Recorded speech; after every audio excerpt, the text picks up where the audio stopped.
Meu marido e os amigos dele acharam que seria hilário me largar numa cidadezinha da Itália depois de uma briga. Quero só ver como ela vai voltar, gargalharam, arrancando com o carro. Eu não voltei. Um mês depois, ele me rastreou na Grécia. Eu já estava recomeçando. Quero ver agora como você vai voltar, riu Gabriel, a voz cortando o ar da tarde enquanto ele batia a porta do carro. As lanternas traseiras do nosso carro alugado foram ficando cada vez menores, sumindo na curva da ruela italiana, deixando para trás apenas poeira e o eco das risadas dos amigos do meu marido. Fiquei paralisada, a boca ainda aberta no meio de uma frase. A discussão que travávamos em frente ao pequeno café perdeu o sentido diante daquele ato impensável. Ele vai voltar, sussurrei para mim mesma, atraindo olhares curiosos dos moradores que jantavam nas mesas da calçada. É só pra me assustar, pensei. Mas o nó no estômago apertou conforme os minutos viravam 1 hora, o céu escurecendo sobre aquela cidade estranha, cujo nome eu nem conseguia pronunciar direito.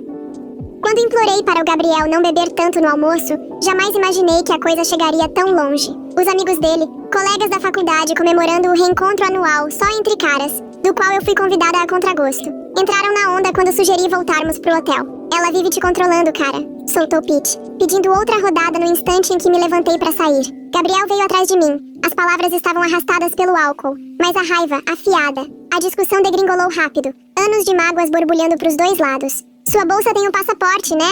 Ele zombou antes de se sentar no banco do motorista. Então se vira. Você é tão esperta, vive mandando em mim. A noite caiu de vez enquanto a realidade despencava sobre mim. A cidadezinha charmosa que parecia de cartão postal de dia, agora soava ameaçadora. Contei meu dinheiro. R$80 e o 37 reais. Não dava pra pagar um voo de volta. Mal cobria uma diária num quarto barato. Meus cartões estavam na carteira do Gabriel. Ele se oferecera para carregá-los quando minha bolsinha ficou lotada.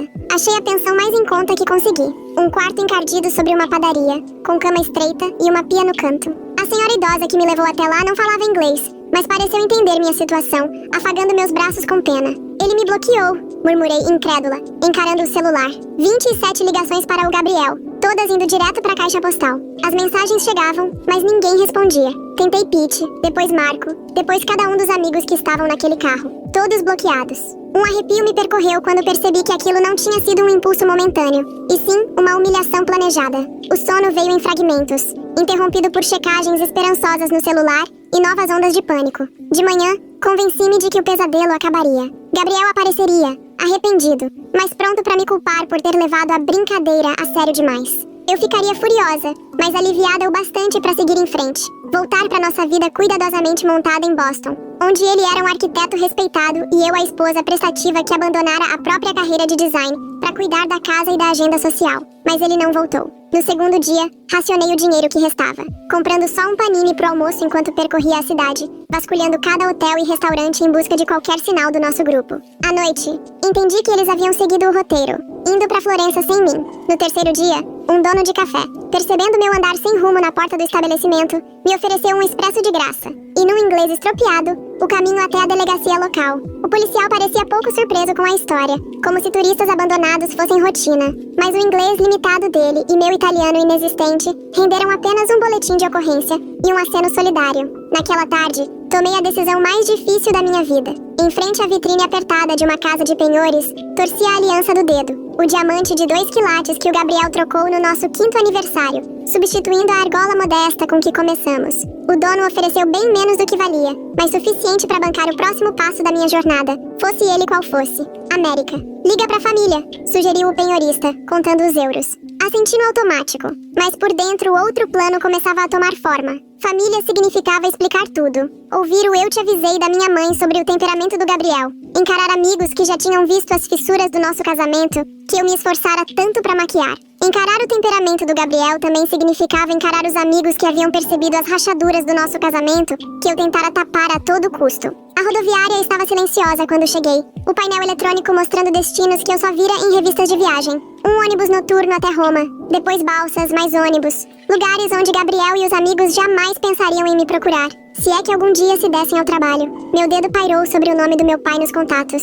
Bastava uma ligação e ele mandaria dinheiro para um voo de volta. Uma ligação e eu retornaria à vida que construí, na qual me encolhia dia após dia para caber no ego inflado e nas exigências do Gabriel. Lembrei do dia em que Gabriel, em tom de piada, escondeu meus portfólios quando comentei que pensava em voltar a trabalhar com design de interiores. Pra que complicar? Ele perguntou. Não precisamos do dinheiro e eu preciso de você focada na nossa vida. Na hora dei risada, mas ali, sentada naquela estação imunda, enxerguei aquilo pelo que era. Mais uma cerca no curral que ele construiu ao meu redor. Pra onde vai? Perguntou a bilheteira. Uma senhora de olhar gentil que me observava encarar o quadro de partidas havia quase 20 minutos. Grécia, respondi, a decisão se cristalizando enquanto eu falava. Pro vilarejo costeiro mais distante que a senhora conseguir. 14 horas depois, cambaleei para fora do último ônibus, o corpo duro pelos bancos desconfortáveis e pela tensão. O cheiro de maresia e oliveiras me recebeu enquanto eu absorvia as construções caiadas de um vilarejo, cujo nome eu não conseguia pronunciar.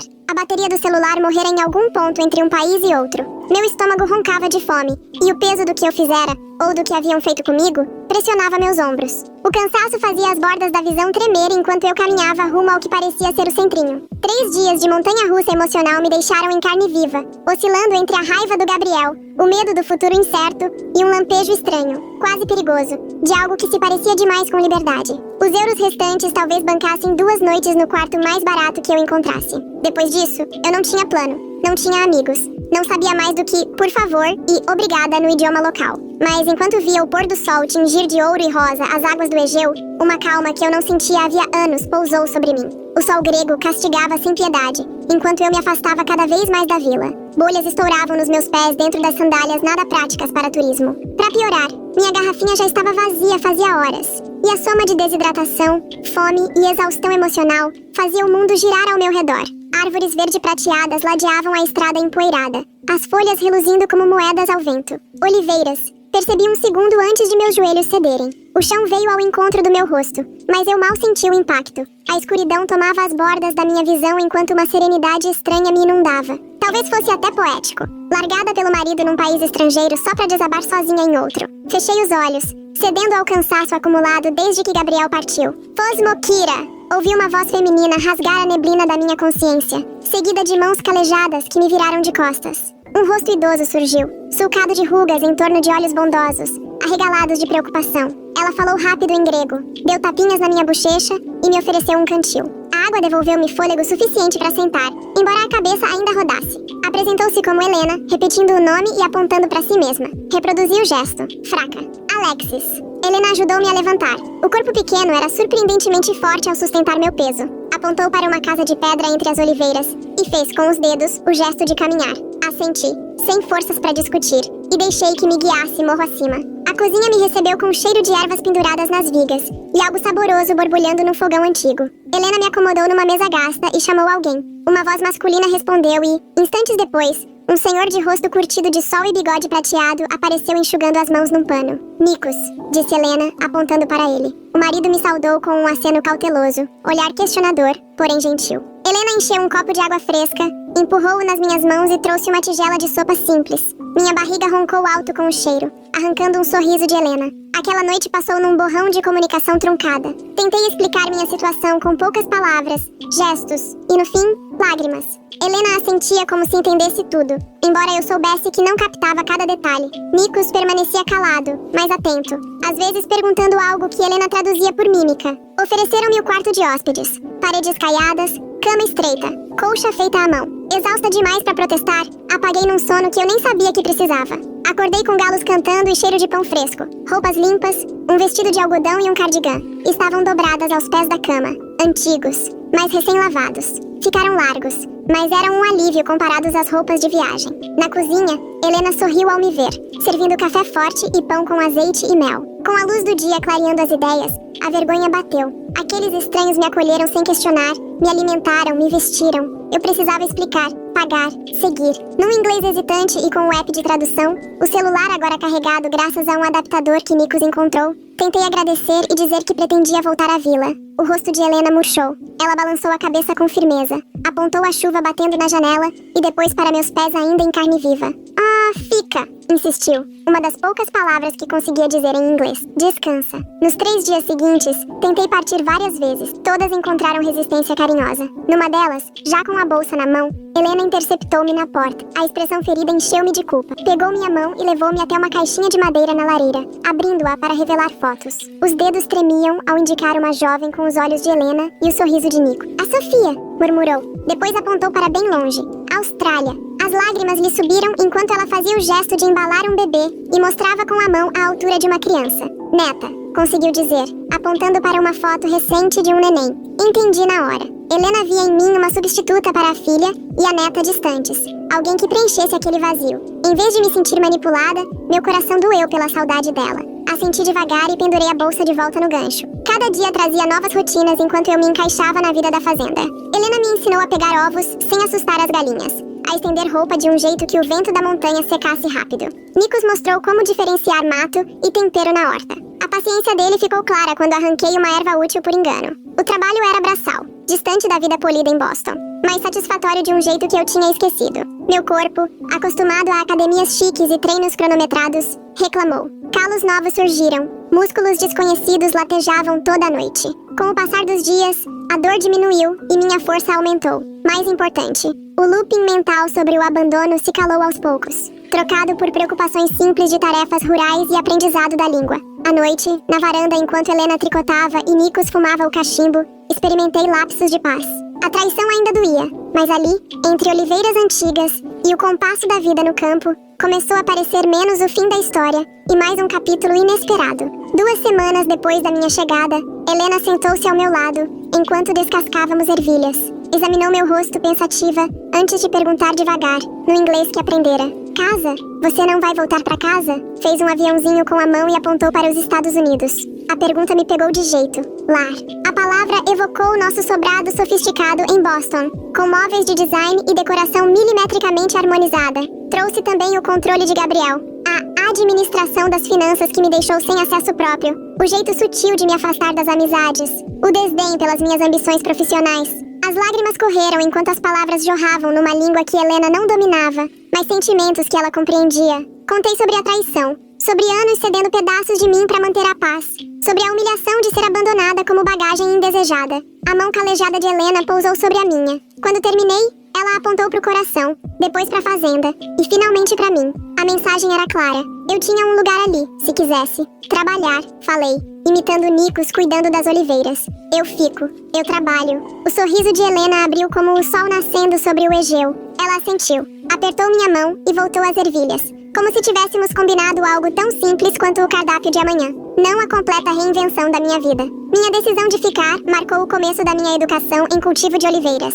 Na manhã seguinte, ainda com estrelas no céu, Helena me sacudiu da cama e me entregou roupas de trabalho e botas resistentes que tinham pertencido a Sofia. Meio dormindo, segui ela e Nikos até o olival, onde o primeiro fio de luz mal delineava as árvores ancestrais. Elis, explicou Helena, apontando para os galhos carregados. Mostrou a técnica certa. Pentear suavemente os ramos com ancinhos de madeira para soltar as azeitonas sobre redes estendidas no chão. Minha primeira tentativa derrubou gravetos e folhas junto com pouquíssimas azeitonas, rendendo-me uma correção paciente de Nikos. No meio da manhã, o sol já torrava. Meus ombros ardiam de esforço e minhas mãos, de Madame de Boston, exibiam as primeiras bolhas, expressão que Helena usou rindo enquanto examinava minhas palmas. Na pausa do almoço, ela sumiu na casa e voltou com um bálsamo caseiro cheirando a ervas e cera de abelha. O alívio foi imediato quando espalhou o unguento na pele em carne viva. Amanhã melhora, prometeu. E surpreendentemente, estava certa. A cada dia eu evoluía. A técnica refinava, a força aumentava, a mão criava calo. Em poucas semanas, já trabalhava ao lado deles por horas sem reclamar, orgulhosa dos montes de fruto colhido. A triagem era ainda mais puxada. Sentados a uma mesa longa sob a pérgola, separávamos as azeitonas por qualidade, perfeitas pro óleo premium, com leves manchas pro de segunda, danificadas para fazer sabão. No começo, Helena me vigiava com olhos de águia, corrigindo deslizes com toques leves. Aos poucos, as correções rarearam enquanto meu olhar pegava nuances. Você aprende rápido, elogiou Nikos certa noite, o inglês dele melhorando junto com o meu grego capenga. Foi o maior elogio que já me deu, e um calor bom espalhou-se no peito. A educação também invadiu a cozinha de Helena, que à primeira vista me intimidava pela falta de modernidade. Em Boston, eu me achava boa cozinheira, seguindo receitas de revista gourmet para impressionar colegas de Gabriel. Já Helena cozinhava sem medidores nem termômetro. Era conhecimento passado de geração em geração. Repara, dizia ela sovando massa de pão. Eu imitava os movimentos e no começo falhava feio. Meus primeiros pães saíram do forno de pedra tortos, crus por dentro ou torrados demais. Treino, incentivava ela, quebrando até os piores para provar tudo. Aprender nunca é desperdício. A naturalidade dela diante do erro foi revolucionária para mim. Na minha vida antiga, erro era algo para esconder, não degrau de evolução. A simplicidade das refeições escancarou o quanto minha dieta americana era industrializada.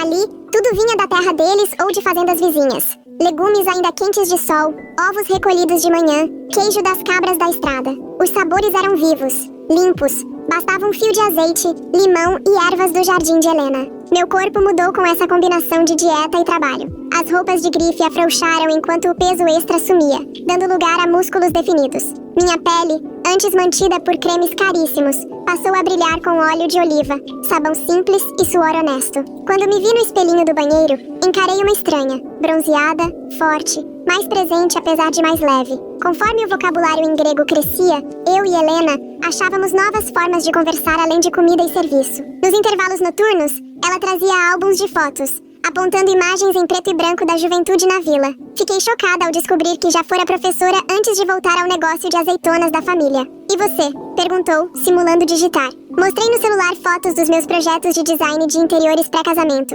a carreira que Gabriel chamava de hobby. Helena analisou com real interesse, indicando elementos de que gostava e soltando. Pensamento bonito, enquanto batia no próprio templo. Esse reconhecimento singelo me encheu os olhos d'água, algo que Gabriel foi retirando pouco a pouco. Numa tarde chuvosa, Helena me ensinou a tricotar. Sua paciência era infinita com meus pontos soltos e fileiras tortas. Meu primeiro projeto completo foi um cachecol simples, cheio de caroços, mas totalmente feito por mim. Enrolei-o no pescoço com mais orgulho do que sentira usando o cachemir de grife que Gabriel me dera no Natal. Outras peças artesanais vieram. Uma caneca de barro moldada sob orientação de Nikos. Um cesto trançado que aprendi com um vizinho. Cada objeto carregava horas de vínculo e história que nenhum luxo comprado traz. Minha coleção cresceu enquanto o apego à perfeição material diminuía. Após 3 meses trabalhando só por cama e comida, Helena me chamou certa manhã com Nikos ao lado. Levaram-me ao galpão onde prensam e engarrafam o azeite, mostrando o estoque modesto da nossa safra. Dia de feira, anunciou Helena, apontando o calendário. A feira da vila fervilhava. Agricultores e artesãos exibiam mercadorias. Moradores e turistas circulavam. Helena e Nikos montaram sua mesa simples, alinhando garrafas de azeite verde dourado, sabonetes de oliva e vidros de azeitona em conserva. Para minha surpresa, me puseram na linha de frente para falar com os clientes. Meu grego quebrado e o inglês limitado deles renderam confusão e risadas, mas as vendas foram somando o dia inteiro. Ao fechar a feira, Helena me entregou um envelope de euros.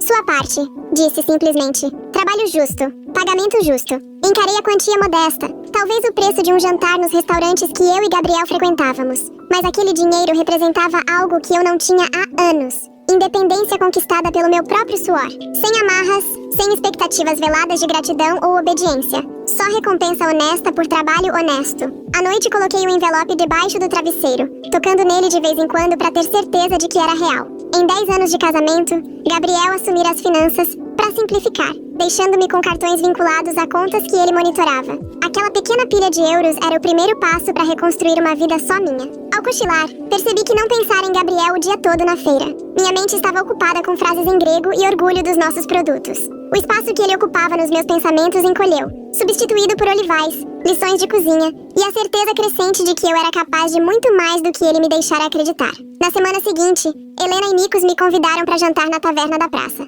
A primeira saída desde que cheguei. Vestindo uma blusa emprestada de Helena, senti o coração disparar ao entrar no lugar agitado. O dono, Stavis, recebeu o casal com abraços efusivos, antes de lançar um olhar curioso para mim. Nossa americana, apresentou Helena em grego, expressão que eu já entendia. Stavis sorriu caloroso e nos levou à mesa que claramente era a deles. Entre pratos de peixe grelhado e vinho da vila, Nikos pigarreou e falou num inglês cauteloso. Alexis, queremos falar de negócios com você. A seriedade dele me pegou de surpresa. Será que eu tinha feito algo errado? Será que estava na hora de seguir caminho? Helena esticou o braço sobre a mesa, deu um tapinha reconfortante na minha mão e retomou de onde o marido havia parado. Estamos velhos já, 68, 70 anos, explicou, apontando de si para Nikos. Não temos filhos por aqui, e Sofia não volta, confirmou Nikos, balançando a cabeça com gravidade. Pensamos em nos aposentar em 2, 3 anos. Ele abriu os braços em direção ao pomar. Mas as oliveiras têm 200 anos. Precisam de mãos jovens. Senti o ar sumir dos meus pulmões quando entendi. Helena sorriu, os olhos vincados nos cantos. Você aprende rápido, trabalha duro. A gente ensina tudo. Então ela estendeu as mãos, como quem coloca algo precioso na palma da outra pessoa. O negócio pode ser seu. Fiquei pasma. Eles mal me conheciam. Uma forasteira que surgira na vida deles há poucos meses. E mesmo assim, ofereciam um futuro que eu nem ousava imaginar. Mas eu não sei o suficiente, gaguejei. As árvores, a prensa, a parte comercial, você aprende, disse Nikos. firme. Nós ensinamos. Sem pressa. Aquela noite marcou o início do meu verdadeiro aprendizado. Não era mais só um par de mãos extra. Virei herdeira de gerações de conhecimento. Todas as manhãs, Nikos me guiava por setores diferentes do olival, explicando como variações de solo afetam o sabor, como detectar doenças cedo e o momento exato de colher cada área para obter o melhor azeite. Helena se concentrava nos registros, livros caixa escritos à mão e planilhas simples que o neto montara numa visita anos atrás.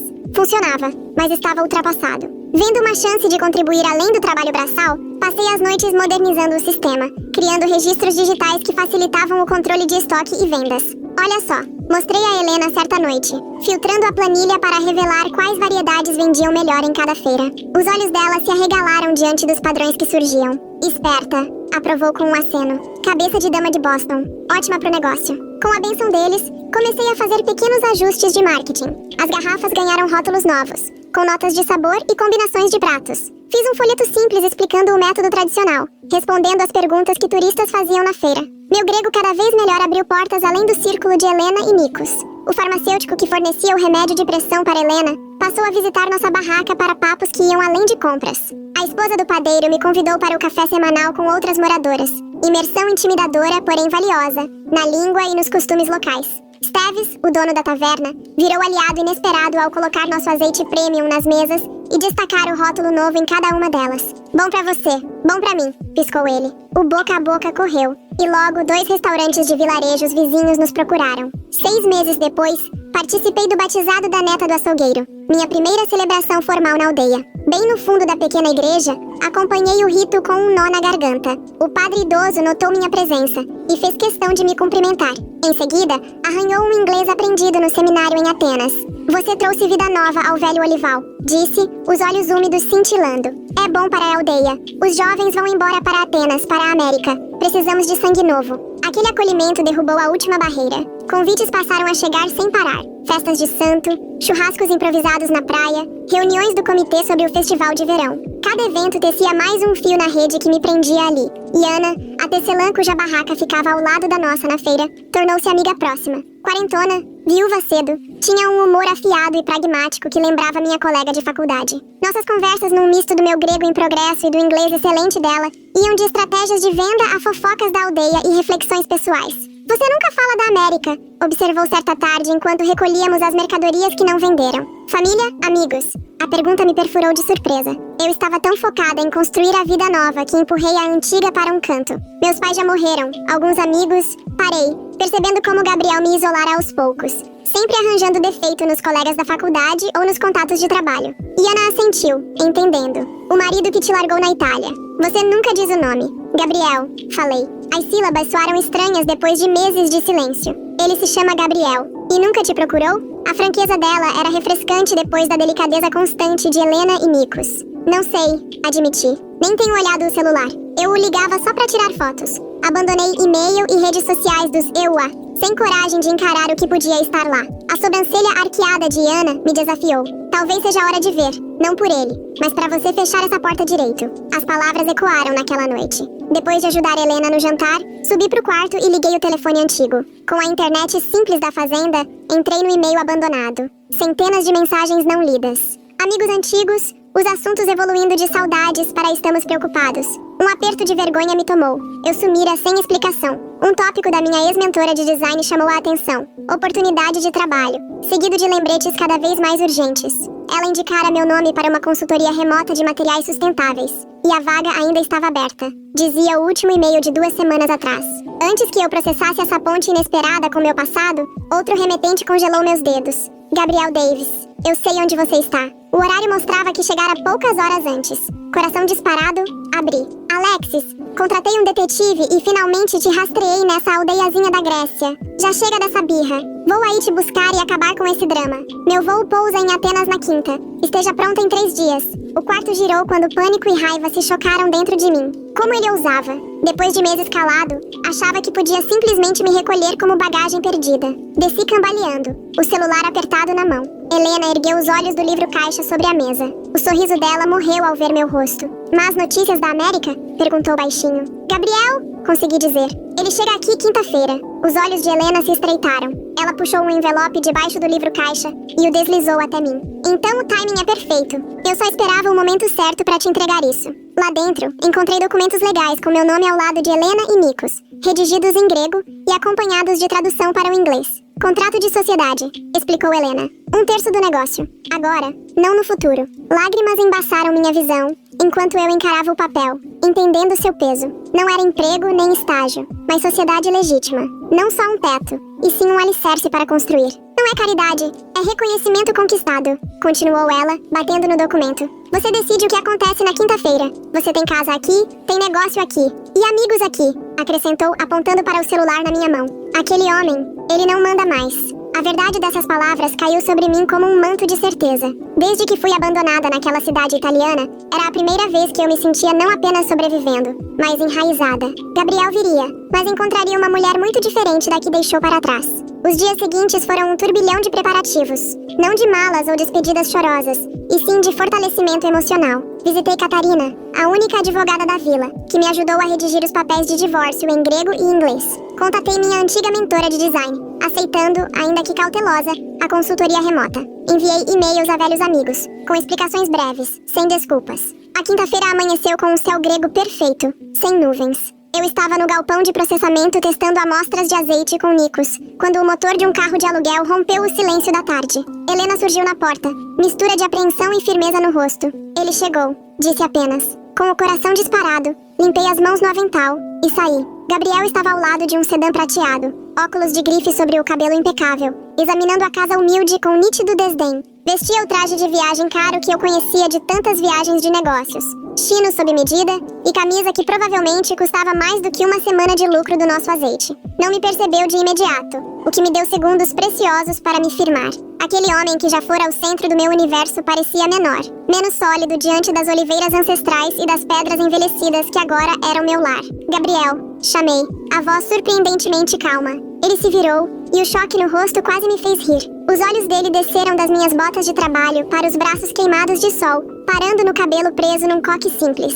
Vi a luta entre reconhecimento e incredulidade em cada ruga da expressão. Meu Deus, Alexis, o que aconteceu com você? O tom reprovador que antes me faria correr para me consertar agora batia em rocha. Aconteceu a vida, respondi, caminhando devagar. O que veio fazer aqui, Gabriel? Ele tirou os óculos. O charme ensaiado surgiu enquanto ele abria os braços. Vim te levar pra casa, claro. Já deu, não acha? Isto não é sobre provar ponto nenhum. Cortei parando fora do alcance dele. É sobre construir uma vida. O sorriso vacilou. Atrás de mim, ouvi Helena e Nico saindo da casa, silenciosos como guardiões. Gabriel os notou, feição endurecida. São essas pessoas que estão te mantendo aqui? Porque se for... Eles têm me ensinado, interrompi. Sobre olivas, comunidade, gentileza sem condição. Apontei para o olival. Sou coproprietária agora. Tenho um negócio aqui. O espanto virou condescendência conhecida. Negócio? Alexis, seja séria. Você é designer, não agricultora. Isso é uma fase tipo comer, rezar, amar. Eu não devia ter te deixado na Itália. Foi estúpido e bêbado. Já pedi desculpas. Agora vamos pra casa. Você pediu desculpas? Quando? Em que mundo rastrear e exigir meu retorno é desculpa? A mandíbula dele enrijeceu. Tá bom. Desculpa por ter te deixado na Itália. Foi imaturo e errado. Pronto. Podemos seguir? Por que me procurou agora, Gabriel? Meses depois, ele se remexeu, olhando para o casal idoso que nos observava. Podemos conversar no carro em particular? Eles nem falam inglês e eu... Não tenho nada a esconder, rebati. Por que agora? Ele suspirou, os ombros caindo. Seus pais ligam pros amigos, os clientes aparecem em casa e você não está... Fica feio pro seu... Imagem, completei. Ficou ruim pra sua reputação. Nossa reputação, corrigiu, ríspido. Nossa vida de 10 anos. A vida que você construiu, onde virei acessório do seu sucesso. Me diz, você percebeu o quanto eu era infeliz antes da Itália? Ele cerrou o olhar. Tínhamos uma vida boa, casa linda, segurança financeira, respeito. O que mais você podia querer? Propósito, conexão, autonomia. Apontei a casinha de pedra. Encontrei tudo isso aqui, no lugar que você chama de atrasado. Isso não é você, insistiu já desesperado.